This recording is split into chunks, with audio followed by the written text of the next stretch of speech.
다 보면 각 가정들마다 이렇게 특징이 있는 모습들이 많이 있거든요. 그런데 특별히 어린아이들이 있는 가정에는 가끔 보면은 벽에 큰 그림들이 많이 붙여져 있습니다. 그 중에 특별히 기린 그림 같은 게 붙여져 있는 경우들이 있는 것을 보게 되는데요. 그 기린 그림 보게 되면 이렇게 줄자처럼 쭉 붙어 있어서 아이들이 키가 얼마나 컸나 하는 것들을 재어보는 그런 그림들이 이게 있더라고요. 그래서 아이들은 금세금세 변화가 되니까 그 아이들이 얼마큼 자랐나 이렇게 확인하는 것들을 보는 것 같아요. 사실 저희 집에도 이제 아이들이 자라날 때 그리고 벽에다가 줄자처럼 이렇게 쭉 붙여놓고 몇 달에 한 번씩 우리 키 한번 재보자 그러고 아이들 다 불러서 키를 재보고 그랬거든요. 그런데 뭐 이제는 다 훌쩍 커서 엄마만큼 다 커 버렸으니까 이제는 안 그러는데 그때 생각이 나더라고요. 그래서 서로 뭐 발 뒤꿈치를 들면서 내가 더 커 엄마 그러고 하면서 한바탕 웃고 그러던 생각이 있었는데요. 오늘 성경의 말씀의 주제가 누가 크냐라는 것이 주제입니다. 누가 크냐. 물론 오늘 본문에 나와 있는 이 누가 크냐 하는 것은 누구 키가 크냐 하는 것을 이야기하는 것은 아닙니다. 누가 더 힘센 자인가, 또 누가 더 높은 자인가 라는 것을 이야기하는, 누가 크냐라는 것에 대해서 이야기하는 내용이거든요. 우리 예수님께서는 오늘 본문의 말씀을 통해서 큰 자의 개념, 큰 자라는 게 도대체 무엇이며 어떤 자가 큰 자가 될 수 있느냐 하는 것에 대해서 이야기를 해주시고 싶어 하셔요. 그래서 오늘 이 말씀 우리가 같이 살펴보면서 큰 자에 대한 것을 한번 묵상하고 또 하나님 예수님이 원하시는 큰 자, 그런 자가 됐으면 좋겠다, 그런 생각을 해보게 되는 것이지요. 우선 세상에서 말하는 큰 자의 개념은 어떤 것인가요? 우리 성도들 큰 자 그러면 먼저 머릿속에 떠오르는 내용들이 있죠. 물론 키가 크다 하는 것도 얘기될 수 있지만 그것보다는 말씀드린 것처럼 힘센 자, 아니면 높은 자, 권력 있는 자, 이런 사람들을 큰 자라고 이렇게 말할 수가 있습니다. 제 중고등학교 때 기억으로는 이제 중학생 때 보면 아이들이 키 큰 애가 있고 키가 작은 애들이 있어요. 중학교 1, 2학년만 돼도 벌써 키가 훌쩍 커버려서 어른 키가 된 친구도 있고 뭐 그런가 하면 아주 어린애같이 작은 친구도 있고 그래요. 그런데 보통 중학교 때는 그 키 큰 애들은 어깨에 힘을 딱 주고 이제 작은 아이들 보면서 야 꼬마 일로 와봐, 그리고 꼬마를 막 부르면서 무시하기도 하고요, 이렇게 윽박지르기도 하고 그래요. 그런데 중학교 때 훌쩍 커버린 아이들은 이상하게도 말이죠, 고등학교 가면 더 이상 크지 않더라고요. 근데 중학교 때 제일 조그맸던 꼬마들은 고등학교 1학년, 2학년 되면 막 커나가기 시작을 하는데 엄청나게 커져요. 그러니까 중학교 때하고 고등학교 때 가면 역전 현상이 나타납니다. 그래서 중학교 때 야 꼬마 그러고 부르던 애는 키가 그대로 머물러 있는데 꼬마처럼 작았던 애는 고등학교 1학년 되니까 훨씬 더 커져가지고 걔를 이렇게 내려다보는 거예요. 그러니까 그 꼬마 그러고 하던 애는 키 커버린 그 친구를 바라보면서 눈치 슬슬 보면서 피해 다니고 그런 것들을 몇 번 봤거든요. 근데 키가 크게 되면 우선 힘이 있어 보이는 것 같아요. 중고등학교 아이들은 자라면서 누가 크냐 하는 것에 대해 굉장히 민감하고 그런 것에 대해 관심이 많습니다. 그런데 이제 사회 조직에 들어가면 이제 좀 양상이 달라지죠. 사회 조직에 들어가게 되면 힘 있는 자, 높은 자, 그런 개념이 자리를 잡기 시작을 하지 않습니까? 그래서 정치 조직이나 경제 조직에도 가면 벌써 힘 있는 자와 힘 없는 자가 이렇게 구별이 생기기 시작을 하죠. 또 자본이 많은 자와 자본이 별로 없어서 쩔쩔매는 사람, 이런 구별이 나타나기 시작을 합니다. 그래서 세상에 살아가는 모든 사람들은 야 나도 빨리 힘을 얻어서 좀 권세가 있는 위치로 올라가야 되겠다, 나도 좀 돈을 좀 빨리 벌어서 재벌까지는 아니더라도 그래도 큰 소리 좀 땅땅 칠 수 있는 그런 자리까지는 가봐야 되는데, 그래서 많은 사람을 좀 다스리고 지시하고 명령하는 그런 위치에는 좀 서봐야 되겠는데, 그런 열망이 막 생기지요. 요즘 한국 사회에서 많이 이야기되어지고 있는 갑이냐 을이냐, 이 갑을 논쟁이 굉장히 많지 않습니까? 갑의 위치에 올라서게 되어지면 큰 소리 뻥뻥 칩니다. 나이가 어린데도 이 을의 위치에 있는 사람, 을의 위치에 있는 사람은 나이가 많은데도 힘이 딸리니까, 자본력이 딸리니까 그 갑의 위치에 있는 사람이, 젊은 사람이 막 반말하 그래도 뭐 속으로는 억울하고 좀 분통이 터지지만 뭐 어떻게 뭘 얘기할 수가 없어요. 지시하는 대로 해야 되는 그런 상황이 되어지니까 그래서 지금 한국 사회에서는 그 가불 논쟁이 지금 굉장히 많이 논쟁거리가 되고 있는 것을 볼 수가 있습니다. 힘이 있어야 되겠구나, 정말 가진 게 좀 있어야 되겠구나 그러면서 그런 의뢰 자리에서 이제 갑의 자리로 좀 올라가야 되겠는데 그런 생각을 많이 하게 되지요. 이거는 역시 국가 간에서도 또 비슷합니다. 국가 간에서도 어느 나라가 힘 있는 나라냐, 군사력이 있고 경제력이 있고 외교력이 있어야 전 세계에서 큰 소리를 땅땅 칠 수 있는 나라가 되지 않느냐 하는 그런 생각을 해보게 되지요. 요즘에 중국이 막 힘으로도 부상을 하고 있으니까 그 사람들끼리 그래요. 조금만 기다려봐라, 미국 너희들은 우리한테 이제 꼼짝 못할 거야, 조금만 기다려봐라. 그러고 배리고 있는 것을 볼 수가 있습니다. 큰 자가 되어지면 이 세상 사람들이 굽신굽신하고 쩔쩔매는 거, 그래서 그들은 그 큰 자가 되고 싶어하는 것을 볼 수가 있습니다. 그러니까 세상에서 얘기하는 큰 자의 개념이라고 하는 것은 힘센 자입니다. 그리고 높은 자, 또는 강력한 자, 또 많이 가진 자, 이런 사람들이 세상에서 말하는 큰 자의 개념입니다. 그리고 세상에서 큰 자가 되고자 하는 그런 욕망을 갖는 것은 큰 자가 되어지면, 힘 있는 자가 되어지면 많은 사람들 앞에서 자기를 과시할 수가 있습니다. 자기의 힘을 과시하면서 큰 소리를 칠 수 있기 때문에 그렇게 되고 싶어 합니다. 또 주변에 있는 많은 사람들이 큰 자 앞에서는 굽신굽신거리는 것 같으니까, 또 사람들 앞에 인정받는 게 그게 좋으니까 큰 자가 되고 싶어 합니다. 그래서 많은 사람들이 섬기고 많은 사람들이 굽신하는 것을 통해서 자기가 굉장히 기뻐하고 즐거워지고 만족할 것으로 생각을 합니다. 그러니까 모든 사람들은 세상에서 큰 자가 돼야 돼, 힘 있는 자가 돼야 돼. 그래서 그것을 향해서 열심히 달려가고 있습니다. 그런데 큰 자의 자리에 올라가 보니 어떤가요? 이 자리에도 힘이 없던 자리에서 힘이 있는 자리로 올라가시는 분들이 많이 계셔요. 옛날에 많이 갖지 않았지만 점점 가면서 많은 것을 가져보는 그런 자리에도 도달해 보셨던 분들이 많이 계실 거예요. 그런데 올라가도 그 끝이 없어요. 그러시지 않으세요? 힘 없는 자리에서 힘 있는 자리로 좀 올라간 것 같은데 올라가 보니까 자기보다 힘 있는 자가 또 있어요. 그래도 저 자리에 내가 올라가 봐야지. 또 올라가 봤는데 올라가 보니까 그 위에 힘 있는 자가 또 있는 거예요. 올라가도 끝이 없어요. 가져봐도 나보다 더 많이 가진 자가 한없이 많이 있는 거예요. 끝이 없어요. 그런데다가 사실은 올라가서 이제 큰 자가 됐겠거니 생각을 하고, 이제는 내가 좀 어깨 좀 펴고 힘을 얻고, 그리고 이제는 내 안에 기쁨이 좀 채워지겠지, 이제 이 정도면 내가 만족할 수 있지 않겠나.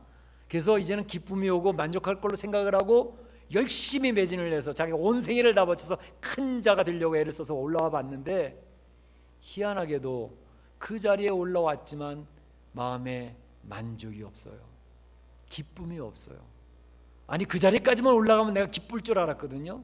내 소원이 다 이루어진 걸로 생각했거든요. 근데 소원이 이루어진 게 아니에요. 마치 갈증이 났을 때에 그 갈증을 해결하기 위해서 물을 마셔야지요.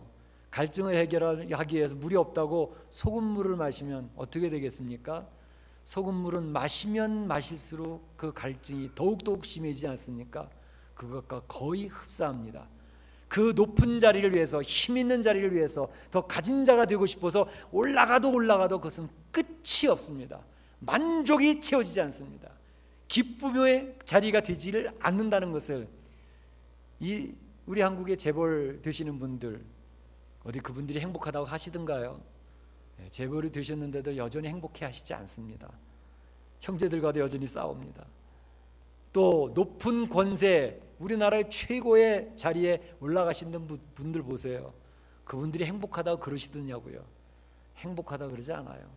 좀 기쁨과 만족이 있는 것은 잠깐입니다. 그리고 나서는 또다시 갈증이 또 생겨요. 끝이 없습니다.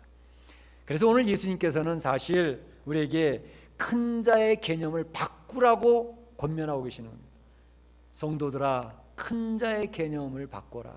세상 개념의 큰 자는 큰 자가 아니란다. 이렇게 얘기를 하고 계시는 거죠. 사실은 그렇게 예수님이 강조하셨어도 예수님을 따르던 제자들, 그 제자들도 세상적인 개념의 큰 자의 그 개념을 버릴 수가 없었습니다. 그런 세상에서 살고 있기 때문에 세상 사람들 생각하는 그 큰 자의 개념을 가지고 여전히 예수님을 따르고 있었거든요. 그래서 제자들끼리 모여도 맨날 하는 얘기가 네가 높으냐 내가 높으냐, 아니 내가 더 높아지고 싶어, 내가 더 인정받는 자가 되고 싶은데, 그 갈등과 그 눈치 싸움은 계속되고 있었습니다. 그러던 중에 예수님의 12 제자 중에 야고보와 요한이라는 제자, 형제입니다.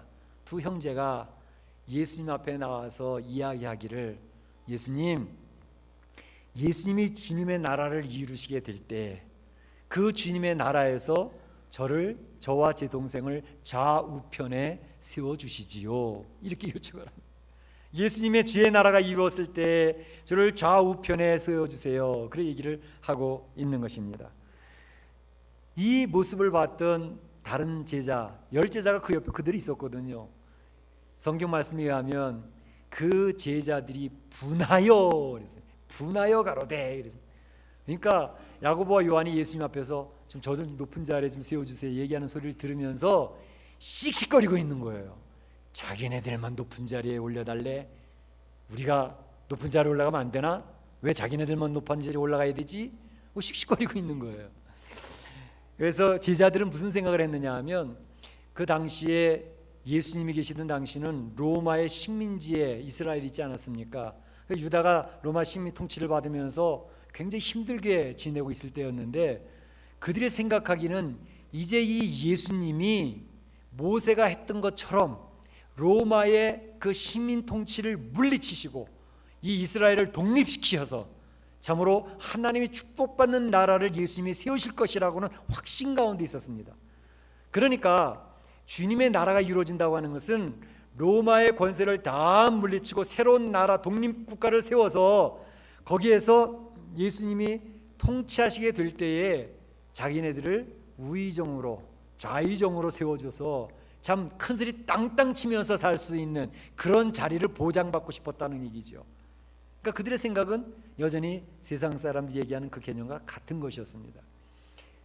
그런데 예수님이 그들을 보시며 섭섭해하시면서 이야기하십니다. 너희들이 잘못 알고 있었구나. 내가 지금까지 너희들을 교육시키고 훈련시키고 이적과 기적을 보여주면서까지 하나님의 나라에 대해서 열심히 알려주었건만 너희들은 하나님의 나라, 주의 나라에 대한 개념이 잘못되었네. 더군다나 높은 자의 개념이 특별히 잘못되어졌다. 그렇게 얘기하시면서 너희들 중에 그렇게 높은 자가 되고 싶어? 큰 자가 되고 싶어? 그렇다면 크기를 원한다면 섬기는 자가 되어라, 이렇게 얘기를 하셨습니다. 너희들 중에 12 제자 중에서도 서로 으뜸되고 싶어 하는데, 으뜸되고 싶어 하는 자가 있다면 너희들은 모든 사람의 종이 되어야 되리라. 종처럼 섬기는 자가 되면 그 사람이 큰 자가 되는 거야, 으뜸되는 자가 되는 거야, 이렇게 설명을 하시면서 제자들 가운데 어린아이를 데려와 세웁니다. 어린아이를 세우면서 이 작은 어린아이를 봐라. 이 작은 자가 가장 큰 자가 된다. 어린아이처럼 작은 자가 되어야 큰 자가 될 수 있는 거야, 이렇게 설명을 해 주시는 것이죠. 진정으로 힘있고 강하고 큰 자는 섬김을 받는 자가 아니라 종처럼 섬기는 자라고 하는 것을 예수님이 제자들에게 교육을 시키고 계시는 장면입니다. 그런데 이 개념은 아무리 설명을 해도 세상 사람들에게는 이해가 되지를 않습니다. 종처럼 섬기는 자가 어떻게 큰 자라는 거야? 힘 없는 자가 종이 되어서 힘 있는 자의 발을 닦아주고 섬기는 자가 되는 것이지, 그것은 이해할 수가 없어. 도무지 세상 사람들은 그 개념을 이해할 수가 없었습니다. 그래서 예수님이 택하신 방법이 뭐냐 하면, 그래, 그렇다면 내가 친히 보여주리라. 예수님이 친히 그의 삶을 통해서 섬기는 자가 큰 자라고 하는 사실을 보여주시기를 시작을 하시는 것이죠. 사실 이 세상에 온 자 중에서 가장 큰 자는 누굽니까? 가장 힘 있는 자가 누굽니까? 가장 권세 있고 가장 능력 있는 자가 누구입니까? 그분은 바로 예수님 아니십니까? 예수님은 하나님이시죠. 하나님, 가장 높으신 하나님이 하늘 보좌를 버리시고 이 땅에 내려오셨습니다. 가장 힘 있는 분이십니다. 이 세상을 창조하신 분이시잖아요. 이 세상을 창조하시고 다스리시는 분이세요. 이 세상 나라의 흥망성쇠 그거를 주관하시는 분이 예수님이시니 가장 힘 있는 자 아닙니까? 가장 높으신 분 아니셔요? 그런데 그 예수님, 가장 큰 자, 가장 힘 있고 권력이 있고 능력이 있으신 그 예수님이 그 힘 있는 자리, 권력 있는 자리, 강한 자리를 포기하십니다. 그리고 섬기는 자로서 사시는데 죄인들을 섬기시고 그 제자들을 섬기십니다. 제자들의 발을 씻기면서 너희들도 이와 같이 발 씻기는 섬김의 자리에 있으라고 이야기를 하십니다. 죄인들을 섬기십니다. 힘없는 자를 섬기십니다. 가난한 자, 많은 사람들이 무시하고 깔보고 짓누르는 가난한 자의 친구가 되어주십니다. 병들어서 신음하고 있는 자의 편이 되어주셔서 그를 치료하시고 회복시켜 주시는 모습을 보여주십니다. 말씀드렸잖아요. 하나님의 나라는 병든 자와 가난한 자가 회복되어지는 나라라고. 그것을 친히 보여주셔서 예수님이 병든 자를 치료하시고 가난한 자의 위로자가 되시지 않습니까? 그렇게 예수님이 섬기는 분이 되신, 섬김을 받으실 자리에 있는 가장 강력한 분이시지만 섬김 받을 자리에서 내려오셔서 가장 미천해 보이는 사람들을 섬기는 삶으로 그의 한 생일을 다 보내고 계시지 않습니까? 그래서 결국 예수님은 마지막에 자신의 몸을 내어 주시면서까지 죄인들을 섬기는 모습으로 끝까지 섬김의 삶을 사셨던 예수님. 그래서 그 섬김의 모습을 통해서 큰 자라는 것이 무엇인가 라는 개념을 그 제자들에게 친히 보여주시고 교육을 시켜 주시는 것이죠. 그리고 예수님이 결론으로 얘기하시는 내용이 그거 아닙니까? 인자에 온 것은 섬김을 받으려고 온 것이 아니라 오히려 자기의 몸을 많은 사람의 대속물로 주려고 이 세상에 왔노라, 이렇게 이야기를 하시는 것이죠. 예수님은 섬김 받을 자리에 있는 분이지만 그 자리를 포기하시고 섬기는 자로서의 삶을 사셔서 큰 자의 개념을 알려주셨습니다. 그리고 예수님은 그것을 하실 때 얼마나 기뻐하셨는지 모릅니다. 죄인들을 위해서 자신의 몸을 십자가에 내어놓는 일을 너무너무 기뻐하셨고 너무너무 즐거워하셨습니다. 혹자는 예수님이 힘이 없어서 어쩔 수 없이 십자가에 내몰린 것처럼 이야기하는 그런 사람들이 있지만 예수님은 자원해서 너무너무 기쁘고 즐거워서 십자가를 선택하셨고 그 길을 가셨다고 하는 사실입니다. 히브리서 12장 2절에서 그렇게 얘기하시잖아요. 예수님은 그 앞에 있는 즐거움을 위하여 십자가를 참으사 부끄러움을 개의치 아니하시더니 하나님 보좌 우편에 앉으셨느니라, 이렇게 얘기했어요. 십자가를 참으시고 그 벌거벗은 몸, 그 부끄러움을 개의치 아니하셨던 것은 죄인들을 살려낸다고 하는 그 섬김을 통해서 그것이 너무너무 기쁘셨기 때문에, 즐거우셨기 때문에, 그 안에 기쁨과 만족이 있으셨기 때문에 그 섬김의 자리를 지속하셨다고 하는 사실을 성경은 이야기하고 있습니다. 우리가 성도로 삶을 살아가는데요, 이제는 가치관을 바꿀 필요가 있습니다. 세상의 가치관을 가지고 우리는 여전히 성도로서 살아가는 모습들이 굉장히 많습니다. 성도가 된다고 하는 것의 가장 큰 특징은 변화된다고 하는 것입니다. 예수님을 만난 사람은 사람이 바뀌어지기 시작을 합니다. 먼저는 우리의 태도들도 바뀌어지죠. 또 어떤 때 우리의 습관도 바뀌어집니다. 그래서 술 담배 하시던 분들 예수님 믿고 나더니 술 담배를 끊으시고 술이 자꾸 줄고 담배도 자꾸 줄고, 그래도 나중엔 아유 이제 담배 냄새 맡기도 싫어, 술을 먹으면 내 몸이 감당을 못해, 먹고 싶어도 못 먹어, 그래서 술 담배를 끊었다고 얘기하시는 분들이 있는데, 그런 걸 보면서 내가 예수님 믿기는 믿는가 봐, 그렇게 얘기하시는 분들이 많이 계셔요. 예수님 믿으면 하여튼 술 담배가 아니더라도 무언가가 변화되기 시작을 하면서 바뀌기 시작을 합니다. 그런데 가장 중요한 것은 이러한 태도와 습관이 바뀌는 것도 중요하지만 생각, 우리 가치관이 바뀌는 게 가장 중요합니다. 예수님을 믿기 전의 가치관과 예수님 믿고 난 다음에 가치관이 바뀝니다.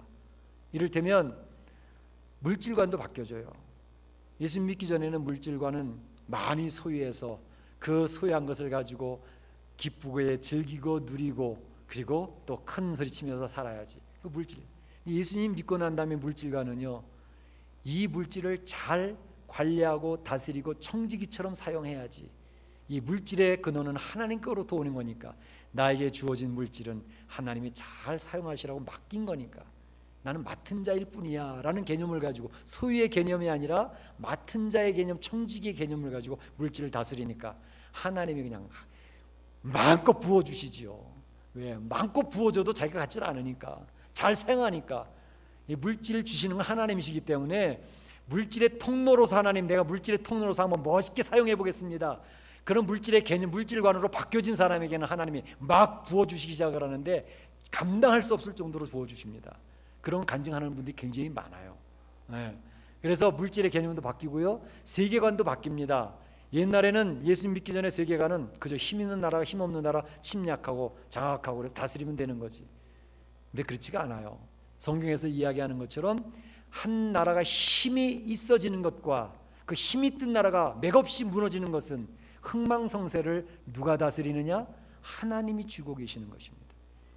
하나님 앞에 바로 섰을 때 미국은 힘있게 뻗어나가서 전 세계를 다스리는 리더십을 갖게 되어졌지만, 요즘에 걱정되어지는 것은 성경에 반하는 일들을 미국이 자꾸 하고 있잖아요. 저는 굉장히 불안해요. 하나님께서 저 리더십을 옮겨가면 어떻게 할까? 하나님이 흥망성쇠를 다스리는 분이기 때문에 그 하나님의 뜻에 맞는 나라가 되어져야 되는 게 중요합니다. 하나님 뜻에 맞는 가정이 되는 게 중요하고 하나님이 기뻐하시는 교회가 되는 게 중요해요. 그러면 그 다음은 그대로 열려지게 되어져 있어요. 그러니까 우리가 세계관도 바꿀 필요가 있습니다. 예수님 믿기 전과 믿고 난 다음에 우리의 가치관, 우리의 생각이 어떻게 바뀌어지냐에 따라서 그의 삶이 완전히 달라지기 때문에 그러합니다. 그 중에서 하나의 우리의 자아관도 그래요. 큰 자, 야 나도 한번 큰 자로서 이 세상 하면서 떵떵거리고 지금 부리면서 큰 소리 땅땅 치며 살고 싶은데, 근데 예수님 믿고 나더니 그 모습이 바뀌어지는 거죠. 생각이 바뀌어지는 것이죠. 그런데 오늘 본문에 보여지는 제자들은 아직까지 그 단계까지 오지를 못했던 것이죠. 그러니까 그 제자들은 여전히 세상적인 개념을 가지고 예수님 나라에서 나 우의정, 나 자의정 시켜주세요, 나도 한번 큰 소리 치면서 살고 싶습니다. 야고보서 2장에 보게 되면은요, 회당에 어떤 두 사람이 들어오고 있었습니다. 그 두 사람이 들어오는데 회당에서 그 두 사람을 맞이하는 모습이 너무나도 인상적이에요. 야고보 사도가 이야기하기를, 야 회당에 두 사람이 들어오고 있는데 한 사람은 금가락지를 쫙 끼고 아주 비싸고 아름다운 옷을 입고 쫙 들어오더란다. 근데 그 사람이 딱 나타나서 들어오니까 그 회당 안에 있던 안내위원을 비롯해서 모든 중직자들이 그 앞에 나가서 어서 오세요, 어서 오세요, 여기 좋은 자리에 앉으세요. 그 좋은 자리를 안내해서 딱 앉혀주더라는 겁니다. 근데 그 바로 옆에 옷도 남루하게 입고 별로 힘 있어 보이지도 않고 초라해 보이는 사람이 옆에서 같이 들어오고 있었어요. 그때 안내위원을 비롯해서 모든 중직자들이 쭉 쳐다보니 저건 또 뭐야? 저건 또 뭐야? 야야야, 너 거기 서 있든지 그 자리 있거든 아무데나 가서 앉아, 이렇게 했다는 거죠. 하나님을 섬기는 사람들의 모습이 세상 사람들과 별반 다르지 않았다는 것을 야고보 사도가 지적을 하는 것입니다. 예수 믿는다는 것은 바로 그러한 생각이 바뀌어지는 사람들이라는 것입니다. 예수 믿는 사람들은 하나님의 나라의 개념으로 바뀌어져야 가장 약하고 힘없는 자, 불쌍한 자, 그런 사람을 돕고 그 사람을 섬기는 자로서 바뀌어지는 것이 예수 믿는 사람이다 라고 하는 것을 성경이 이야기하고 있다는 것이죠. 그래서 성경에서 가장 크게 바뀌었던 사람들이 많이 나오는데요, 제가 한 사람을 소개해드리고 마치려고 합니다. 그 사람은 여러분이 잘 아시는 사도 바울입니다. 사도 바울, 원래 이름은 사울이죠. 근데 그 사람은 이 세상에서 얼마나 큰 자인지 알 수가 없습니다. 태생부터 그의 교육부터 그의 사회적인 지위까지 무엇 하나 빠짐이 없는 사람이었습니다. 태어날 때 유대인으로 태어나서도 8일 만에 할례를 받은 사람입니다. 또 로마 식민 통치하에서 태어날 때 시민권을 가지고 태어난 로마 시민권자입니다. 그러니까 그는 태어날 때 율법으로나 사회적으로나 무엇 하나 딸릴 게 없었어요. 그리고 그는 베냐민 지파지 않았습니다. 베냐민 지파가 뭘 의미합니까? 사울이 베냐민 지파 출신이죠. 왕족입니다. 그러니까 왕족 출신이에요. 그리고 그의 율법 교육은 얼마나 철저했나요? 가말리엘 문화생으로 그냥 교육을 받았습니다. 그러니까 최고의 엘리트 교육을 받은 사람입니다. 한국으로 얘기하면 서울대학교 출신이고 미국으로 얘기하면 하버드 출신이에요. 그러니까 모든 사람들 앞에서 그는 무엇 하나 빠질 것이 없는, 그리고 사회적인 지위도 그렇고 유대인들 그 커뮤니티 사회 속에서도 리더십을 발휘하는 그 최고층에 있었던 사람입니다. 그러니까 가만히만 있어도 인생은 자기가 원하는 대로 편하게 큰소리 땅땅 치며 살아갈 수 있는 그런 사람이었습니다. 사회적으로도. 그런데 그가 고백하고 있는 내용이 무엇이냐면, 내가 그를 인하여, 내가 예수님을 인하여 모든 것을 잃어버리고 배설물로 여김은, 그랬습니다. 자기의 출신, 시민, 로마 시민권 배설물로 여긴다는 거죠. 자기의 최고 학벌, 엘리트층의 그 교육, 그것도 배설물로 여긴다는 거죠. 왕족, 그것도. 자기가 가지고 있던 모든 세상정의 최고위의 그 지위를 다 포기하고 그는 이야기하기를, 나는 모든 성도 가운데 지극히 작은 자요, 이렇게 얘기를 합니다. 모든 성도들 가운데 지극히 작은 자라고 얘기를 합니다. 그러니까 모든 성도들이 자기보다 다 낫다는 거예요. 나는 모든 성도들을 섬겨야만 되는 그 아래 말단에 처해진 존재라고 고백을 하고 있습니다. 그런데 그렇게 고백하고 있는 사울의 마음속에는 얼마나 큰 기쁨이 넘치는지를 몰라요. 얼마나 큰 만족이 있는지를 몰라요. 그가 빌립보서 2장에서 그런 얘기를 합니다. 빌립보서 2장은, 빌립보서는 사도 바울이 감옥에 갇혀서 쓴 서신입니다. 옥중 서신이라고 그럽니다. 그래서 그는 이제 빌립보서는 자기가 순교하기 바로 직전에 쓴 서신이기 때문에 순교를 바로 앞두고 쓴 서신입니다. 그래서 빌립보서 2장 17절 18절에 보게 되면, 내가 섬김 위에 나를 전제로 부을지라도, 전제라는 것은 제사를 마친 다음에 포도주를 붓는 거예요. 그러니까 포도주를 붓는다는 것은 자기 피를 흘려 죽게 된다는 것을 의미하는 것입니다. 자기 순교를 직감하고 이야기하면서 하는 이야기입니다. 무슨 얘기를 하냐면, 섬김 위에 내가 나를 전제로 부을지라도 내가 기뻐하고 너희 무리와 함께 기뻐하리니 이와 같이 너희도 기뻐하고 나와 함께 기뻐하자, 이렇게 얘기를 합니다. 지금 죽음을 앞두고 있습니다. 감옥에서 지금 힘들게 생활하고 있습니다. 곧 죽을 겁니다. 그런데 그의 마음속에는 기쁨이 막 용솟음치고 있습니다. 만족이 막 넘쳐나고 있습니다. 그를 위로하고 있던 빌립보 교인들이 오히려 감동을 받습니다. 그들을 향해서 기뻐하자고, 즐거워하자고, 우리 하나님의 나라가. 사도 바울의 이 변화된 모습, 그 큰 자의 개념이 완전히 바뀌어져 있지 않습니까? 그는 하나님의 나라를 경험하고 살아가고 있습니다. 오늘 우리 사랑하는 성도들이 이렇게 개념이 바뀌면 참 좋겠다, 그런 생각이 있습니다. 우리 교회에 작은 자들이 있습니다. 연약한 자들이 있습니다. 소위 세상에서 말하는 별 볼 일 없어 보이는 그런 심령으로 힘들게 고개를 못 드는 사람들이 있을 수 있어요. 그런데 그런 사람들이 우리 교회에서 주인 대접을 받고, 우리 교회에서 손님 대접을 받고, 우리 교회에서 그 모든 사람들이 섬겨주는 그런 모습이 되어진다면 우리 교회가 얼마나 따뜻한 교회 공동체가 되겠습니까? 우리 예수님이 보면서 얼마나 기뻐하시겠어요. 너희는 나의 뜻을 바르게 알았구나. 너희가 바로 큰 자야. 너희 안에 기쁨이, 만족이 넘치기를 원한다. 그렇게 말씀하시지 않을까요? 오늘 사울은 그렇게 했습니다. 큰 자라고는 이름을 가졌던 사울이 자기 이름을 바꿉니다. 작은 자라고는 바울이라는 이름으로 바꾸어서 그는 가장 연약한 자들을 섬기고 돌보면서 그 마음의 기쁨과 만족을 누리는 그런 삶을 살았습니다. 바라기는 오늘 이 자리에서 예배드리는 우리 사랑하는 성도들이 이 바울처럼 기쁨과 만족을 누리면서 연약한 자들을 잘 섬기는, 그래서 우리 교회가 따뜻한 공동체가 되어지기를 주의 이름으로 축원합니다. 축원합니다. 이 시간 조용히 한번 기도할 수 있기를 원합니다. 오늘 주신 말씀을 기억을 하면서 나의 삶에 적용을 해보시면서 주님 앞에 기도하실